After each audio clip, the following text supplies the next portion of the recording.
audience is telling you what they want to see. The question is, are you listening? And for 99% of people, they're not. That video that may have gotten less views than the others actually had more engagement and drove more people to my link in bio. Then they keep chasing views, which usually gets further and further away from like actually serving their audience. And then so they lose like any credibility with their ideal audience.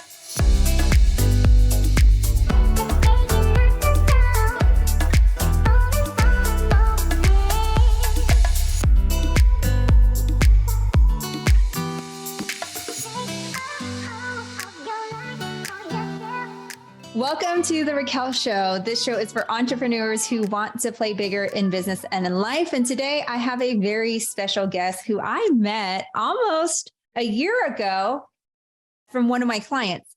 I took a chance on inviting her to speak for the first time ever at our first ever Play Bigger Mastermind event, and she crushed it, and she's back again this year. She's a powerhouse who's accomplished so much, and what I love about her is her ability to execute on her ideas quickly. She's the real deal. She grew massively on TikTok and then on IG. Today, she helps business owners make more money with less content. She's all about personal branding, data-driven content, organic lead gen, and she's about getting people results. Welcome to the show, Lauren Taylor.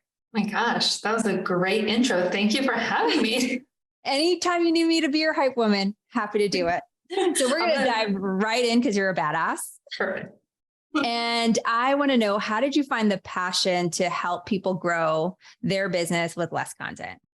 You know, I think it really comes from, I started to notice my energy when my people won. So I was a team leader in Southern California, and when one of my agents got a big deal or got a big client, it just was completely different how I felt about that than feeling about when I had the success myself. I've always been very team oriented. So when I started to get that traction myself, it was just natural of me wanting to allow it to flow through me. I always say, let your blessings flow through you, right? And so it just kind of turned into, all right, well, who else can I help do this? And it just, for lack of a better word, amplified from there. It just kind of grew out of control. So it's been incredible to see people start to execute all of the information I put out on the platforms, and just start to see real results. People have struggled for years. So it just inspires me. Every time I get a message, every time I get a DM or a comment, it's like, I did it and it worked. It makes my heart just so happy. How did you learn content and then bring it now into helping, I guess, people? Was it pre-pandemic?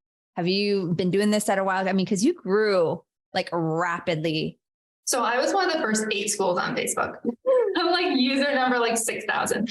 And I say that because my first love and my first growth for organic lead generation strategy, which is what I tell people I specialize in, is I grew Facebook groups. That was my first go-to. And you'll get a lot of street cred for having 100,000 of your ideal audience in Facebook groups. But as a business owner, it's very powerful, right?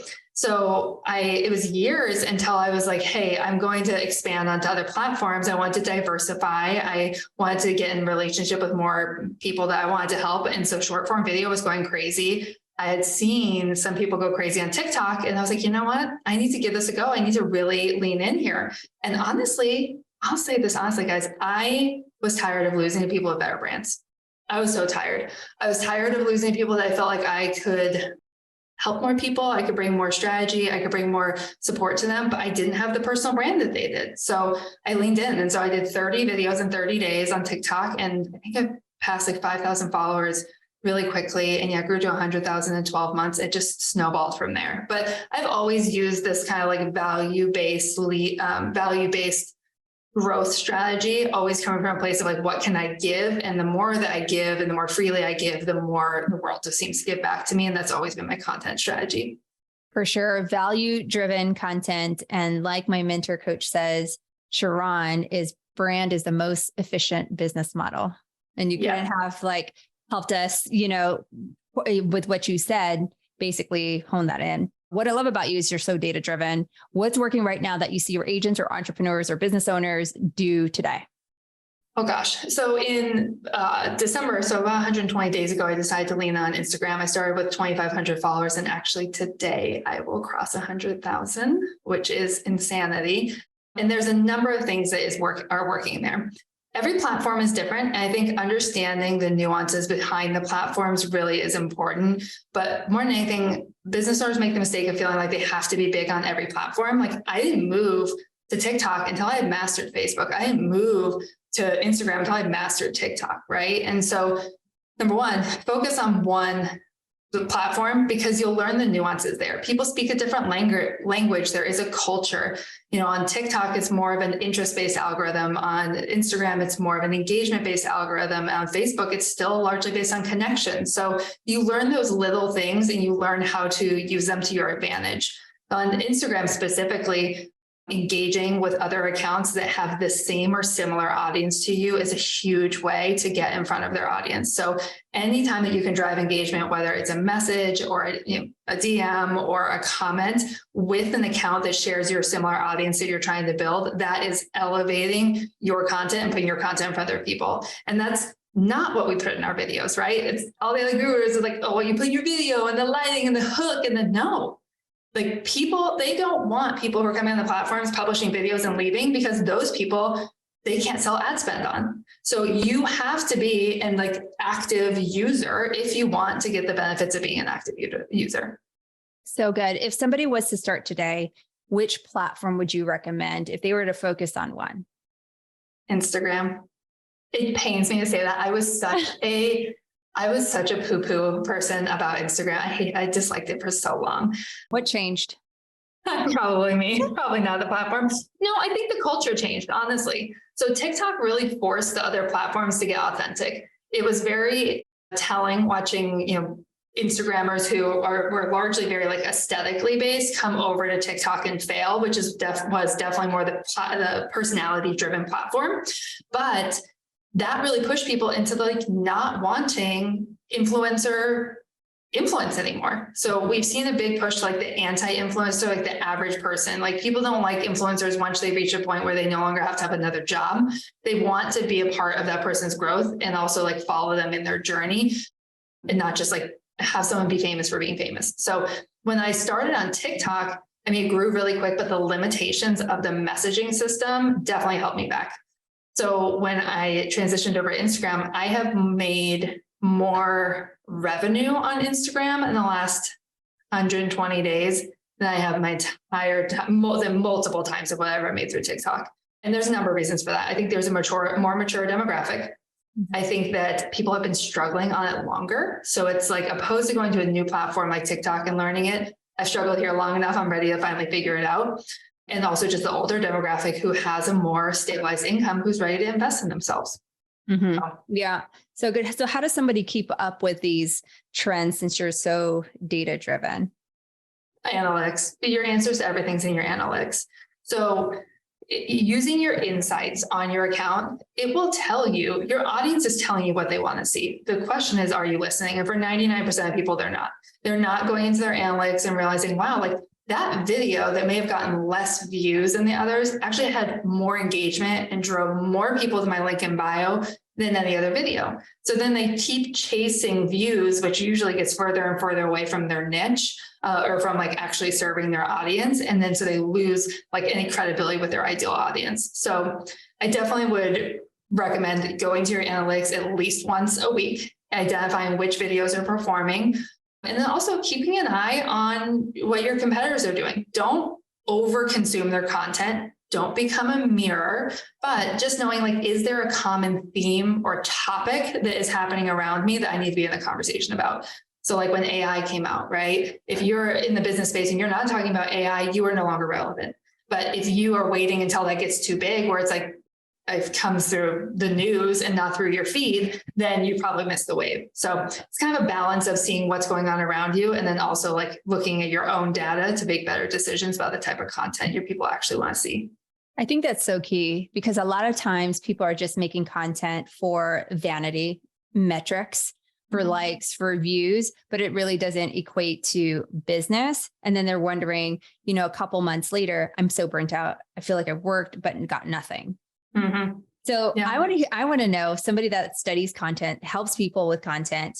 What's your thoughts on this blue check verification? I actually love it. I love it for a couple of reasons. Number one, I always looked at the blue check as a status symbol, and all of us did. Okay. And it is. But as someone who grew really quickly, I less wanted my blue check for status, and I quickly began wanting my blue check for protection. It really hit me when the Instagram CEO came out and basically was like, hey, look, this was never supposed to be a status thing. It was because accounts were impersonating these accounts, and they were charging people, and they were scamming people. And you and I talked about this. We've had people lose thousands of dollars by using us as leverage or fake accounts and being like, oh, is this person real? And is this Lauren? It's, impersonating you. So it became much more about protecting my people than about status. So there's this joke going around right now that, well, the payment's about to come up. It's become a lot less important because people don't want to pay for it. I'm like, no, take my money. Like, I'll pay in bulk for the next 10 years. That means that my people will know that this is me and they won't get scammed by someone else. Yeah. So true. Again, it's like missing the point. If people are thinking of it as anything other than that, like that is a status, that you're missing the point. It is so true, because I can tell you, I've had screenshots of people asking my tribe, my community for money on an investment deal that I was, that I needed revenue, right? So I was pitching, I guess, an investment deal to these people, or my fake accounts were. And so I love it that it does get to protect it. And I also say that if we are seeing this, I also think that we're going to start seeing this in other platforms, because it's their way of paying to use their platforms. Mm-hmm. It's another revenue generator for sure. For sure. But also right now, there is this space where I think there's an opportunity for people. You're going to end up doing it. Yep. At some point, it's maybe be a requirement. Okay. Spoiler alert. Or you're going to get some really pared down version of the platform, and you're not going to be able to use a lot of the features. It's just how, if I was a business owner, that's how I would do it. So I assume that's how it's going to go. But there is this time right now, even like when I was on Twitter, I saw this tweet and I was like, oh, that's pretty brilliant, right? And I click on it and I'm like, oh, blue check mark. And I click on it and I'm like, it's like 14 followers. I was like, see, that's why. Right now, that's a valuable space where it's like, you really could position yourself really well with your words and with your content. And those check marks still are seen as a status symbol because not as many people are tapped into the scene. And so it can give you an opportunity to earn more relationships. And I followed that guy. I was like, brilliant, love it. So glad to meet you. Clearly, this is one of the paid for marks, but that doesn't make him any less valuable to me. So don't wait too long to lean in.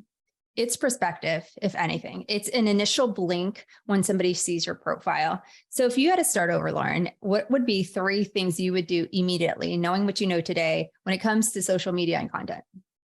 What is 3? If I woke up tomorrow, let's pare this down. In my account, let's just say you had no accounts. They all got gone. shut down.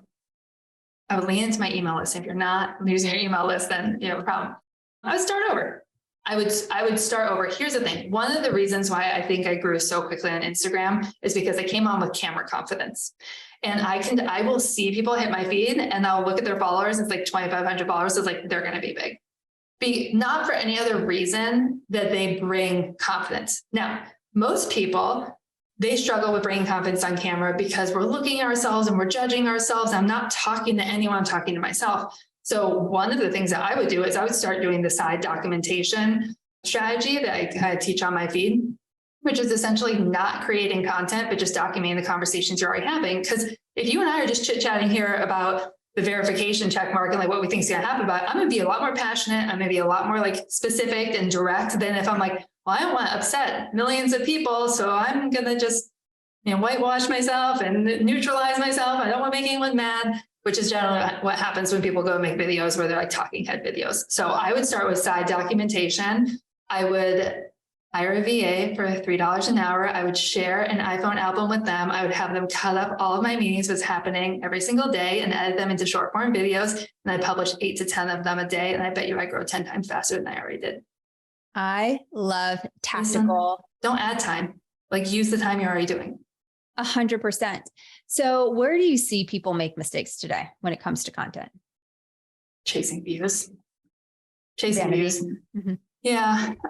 Let's think of another one though.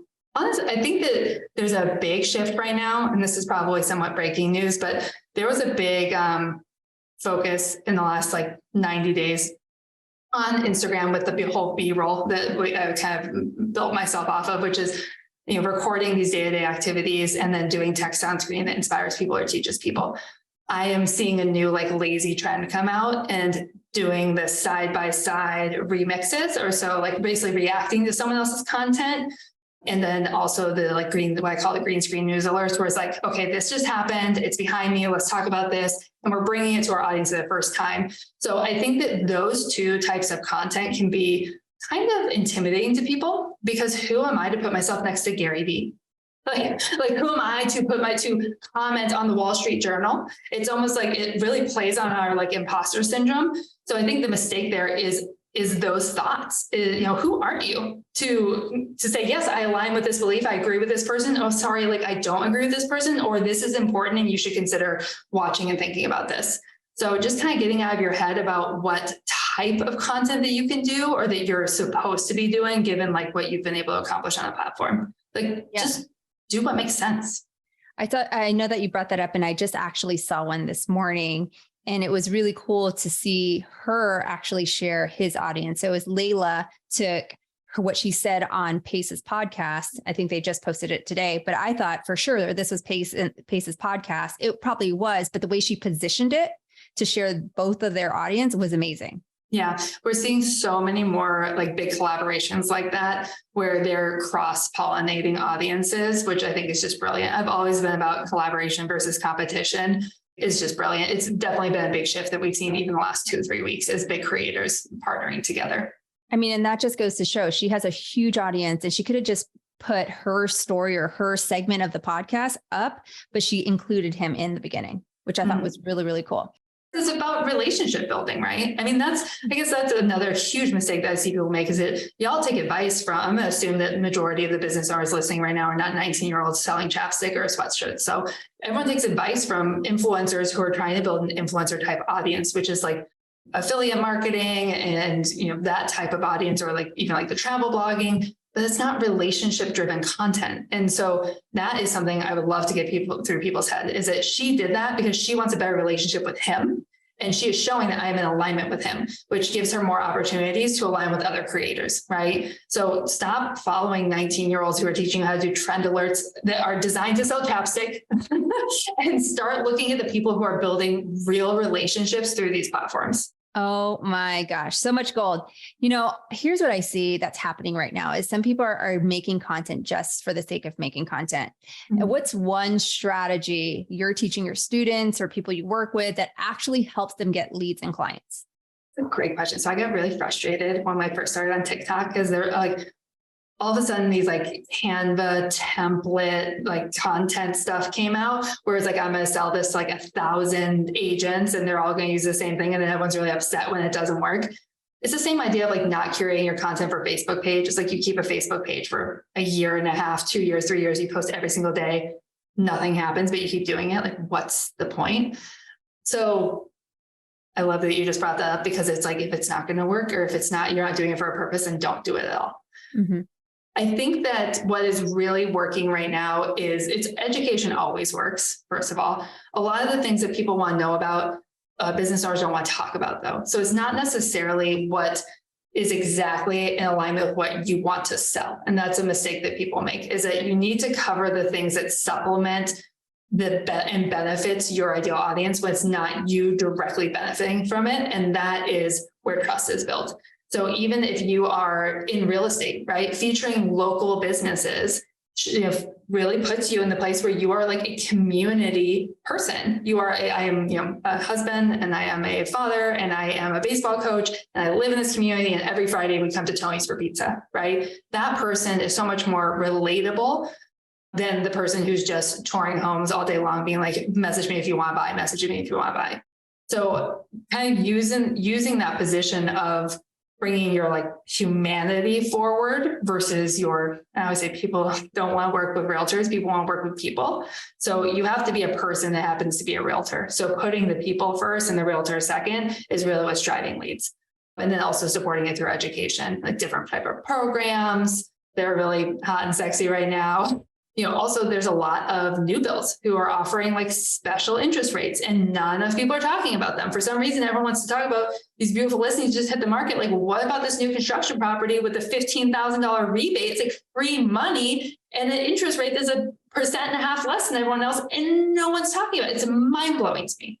So that would be my tip is do content that's like sideways and kind of not directly in the line of sales, but builds a stronger trust with your ideal audience, like the community-based content. But then also like, where are these little niches and little opportunities where you could bring something like that forward? And one of those videos goes viral, it just changes everything. Yeah. As you're speaking, right, there's so many things to social media content, and it's for a business owner, especially a solopreneur, it could be overwhelming. So how do you simplify your process or what you do on social media, especially with all these different platforms, so that it can be done consistently in the business? Yes. So I early on figured out lazy TikTok, which was essentially doing less and getting more, which is what, my whole business is built off of now.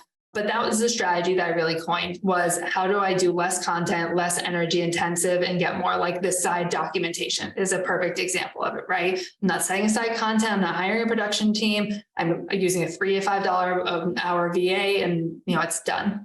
But I have created a system I call the content capsule, because what I realized and what really came out of the lazy TikTok thing is that I used a simple formula that worked for me that I found through putting out, a tremendous amount of quantity, right? And I found like, what was my niche? What was the type of video? What was the type of messaging? What was the description? What was the call to action?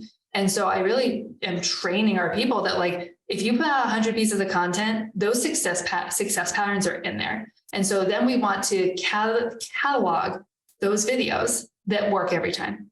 Right? We got to catalog those topics that work every time. We got to catalog, and you're slowly just replacing like mediocre content with better content off of the foundation that already exists. Like my camera roll literally has like my content capsule. It's like 20 or 30 posts I could post at any given minute with the description right there already that I know will probably get me 50,000 views.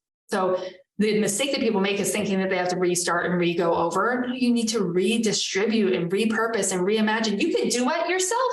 You have a viral video, do it again. Say the same thing as last year, guys. It doesn't change. Go do that. This is me telling you to do it again. And so people it makes it so much more sustainable, and it makes it more easy to distribute across multiple platforms. So I'll take a video, like a B-roll video, which is me working in my office. I'll do the text on screen, post it off of IG with the native text on screen, have the description, pare it down, take over TikTok, text on screen, do the description, take to Facebook, pare it down. And you can push it out on all three very quickly because everything is there already in your phone, ready to go.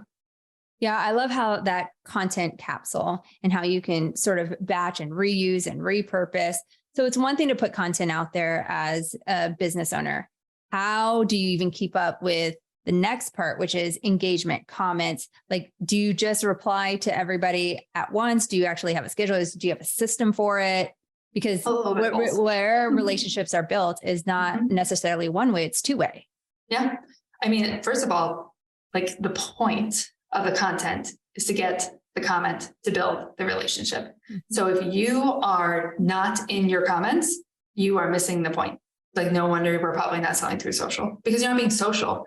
You're trying to build followers. You're trying to build relationships. So in my opinion, if you are in any sort of growth mode, you should be responding to every single comment, specifically on videos when you push them out as soon as possible. And you should be responding with a question. No question asked. You should have like 8 to 10 questions that you regularly respond with, because you want to get to know your audience. You want them to engage. 2 comments from someone is better than 1. And what that shows the algorithms is that people are highly interested in engaging on this video, and they should show it to more people. So you're kind of shooting yourself in the foot if you're just like posting and going. You really want to be like an active participant. The other thing is that, so I do that right after I post, and then I usually come back later in the evening and I just do one more. I hit the filter button. You can filter on TikTok, you can filter on Instagram. I don't know if you can do it on Facebook, where it's just comments. And so I can just go through and like respond to them one by one versus, going through all the likes and going through all the follows, and it makes it much more sustainable. I have implemented my chatbots, which I love. Mostly to start conversations, like, drop this comment, and then so me or my team can pick it up and like get into a stronger conversation with them. But that's definitely a few and far between and like not my go-to. Yeah. What are some of those questions, maybe 2 questions that you can tell our audience today or that are listening that would be some of your go-to questions to start engagement? Mine are very specific, but let me simplify them. So I would ask someone if someone comes in my comments and even just says something like, "Oh, I love this," I'd be like, "Oh my gosh, thank you. Have you joined my free group yet?" So a reference to something in your link in bio, right? Is that people feel nervous to like push the person to the next, step in the process. But if they're showing you that they're positive and like happy with the content they're seeing, say, "Oh, like, have you joined my community newsletter yet?" And like, "No." "Awesome. It's in my link in bio. Can't wait to send it out to you." Right. So, referencing something in your link in bio, I think is pretty powerful. If they're commenting that they like the specific topic, I think asking them, what other questions that they would have that they would want to see on the channel. "I'm glad this was helpful. What other questions do you have?" would be a great one, because people love that like one-on-one feedback. If they're commenting about something specific in their business, like I do a lot of coaching on putting out content, right? So I'll ask people like, "How many videos are you pushing out now?" So even if you're in real estate, if they comment on something having to do with moving, being like, "Oh, like, when are you looking to move?" You treat it like any other lead, right? If that like was a friend, not a lead, yeah, right? like a friend. Yeah, totally. Exactly. Let's pretend we're not a real estate agent. If you were just a person, how would you respond? That's probably the best way. Exactly. You brought up bots. Mm-hmm. So I have to ask, any tools or apps that you would recommend people have that are like a must? I love Metrical. Metrical is my scheduling and data analytics system. It's once you understand the analytics of social media, it will just blow your mind. So, and I think that's definitely a niche that I've stepped into. We're seeing a lot more people talk about it now with AI coming out, but up until this point, it's been very difficult to sort through data because there's so much of it and the scope of it is so deep. But now that we have programs like Metrical and programs like ChatGPT, where we can ask for recommendations and insights and patterns, it just simplifies the process so much. So Metrical will be one of them. ChatGPT would be another one. And I actually am leaning back into ManyChat. So I signed up for that. Everyone I say that to is like, "I signed up to that like 5 years ago. I haven't done anything." I'm like, "Me too." But now, with the power of the DMs, and you and I were talking about this, like DMs are relationships, right? Like if you're in my DMs, it's done. We're going to be working together somehow, some way, someday. Mm-hmm. I'm going to put that on a t-shirt. And so, but having a system where I can easily deliver value to my people in the DMs, where I'm not saying no to clicking a button, is really huge. Like, for instance, I put out a thing on time management. So spoiler alert, if you message my account the word "damn," because I use the Lizzo song, like about damn time, you get like this free like video on like how to manage time. But funny enough, like I'll be in conversation with someone and be like, "Damn, that's awesome." And it's like, I love it. It's a fun little game that we play. So those would be the 3 that I'm really leaning into right now is ChatGPT, Metrical, and I'm leaning back into ManyChat. What a cool concept of the whole DAM and just capitalizing on that. And I think those are 3 very, very powerful tools, especially for where we're going. I think with social marketing, social, relationships, you definitely need those. So what's next for Lauren? What are you most excited about? Oh man. So I'm really excited. So we rolled out Amplified, which is the coaching program that I'm helping people like business owners from all walks of life. So real estate, finances, coaches, everything. So we rolled that out, and it was awesome. But I like to be very honest and frank about my experience as a business owner, because I feel like it gives people permission to not be perfect too. My backend systems were not ready for the amount of volume that was going to come through there. So I'm really excited because we just built out my team, my Amplified team, to better support our people. So literally yesterday, we reopened things up. And now, opposed to me being in my DMs or being on sales calls or being, on onboarding calls, we built out a system where I can just focus on supporting our people once they're in. So I'm excited about that. I'm a big believer that you don't have to go wide. You just have to go deep. I don't want to build 1,000 programs. I want to help 1,000 people through one program. So I'm just excited to focus where I'm at and get more people more results.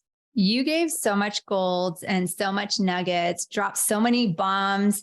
Where can people connect with you? My Instagram account is the easiest one. And if you message my Instagram account, the little rocket ship, you'll get a little fun response from me. Oh, fun. I didn't know that. And what's your Instagram account again? And we'll put it in the show notes. Yeah, it's like Lauren Taylor. Love it. So as we wrap up, there's always one question that I ask every guest that comes on the show is, what does Lauren do to play bigger in business and in life? She never stops. She never stops. She will out-consistency anyone who gets in her way. It's not about being great. It's about being consistent. I absolutely adore and love you. Thank you so much for being on our show. Thank you for coming into my world a year ago, because I know you're going to continue to do amazing things, and I cannot wait to keep supporting you, my friend, in playing bigger. Thank you.